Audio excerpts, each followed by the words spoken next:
Magandang umaga mga ka-happy hour. Narito ang mga balita para sa MBC TV Network News Update 10 AM edition. Kampo ni Quiboloy, isinusulong pa rin ng hospital o house arrest. Isinusulong pa rin ng legal counsel ni Kingdom of Jesus Christ leader Apollo Quiboloy, ang pagkakaroon ng hospital o house arrest. Ayon kay Attorney Israelito Torian, na nakapending pa ito sa Pasig City Regional Trial Court ang kanilang apila. Maghahain pa sila ng mga supplemental motion para patunayan kung bakit kailangan ng kanyang kliyente ang hospital arrest. Dagdag pa nito, mayroon itong nakatalagang doktor na sumusuri sa kanya araw-araw, hindi naman na nagbigay pa ito ng anumang impormasyon sa lagay ng kalusugan ni Quiboloy. Itinakda naman ngayong araw ang pre-making of evidence sa sexual abuse case ni Quiboloy na gaganapin sa Quezon City RTC Branch 106.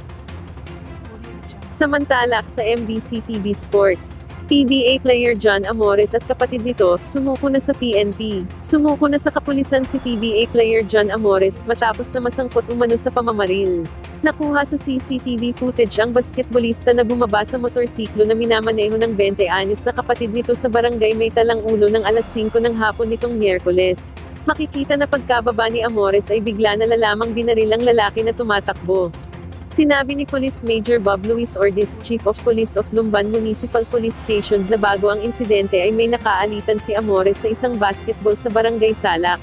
Nitong Huwebes ng madaling araw nang sumuko ang basketbolista kasama ang kapatid. Si Amores na dating manlalaro ng Jose Rizal University, at siya pinatawan ng ban ng NCAA, matapos na suntukin ng 4 na manlalaro ng De La Salle College of St. Benilde noong 2022. Bagamat sa nasabing insidente ay kinuha siya ng Northport Batang Pier sa 5th round ng 2023 PBA Rookie Draft. At yan ang mga balita para sa MBC TV Network News Update 10 AM edition.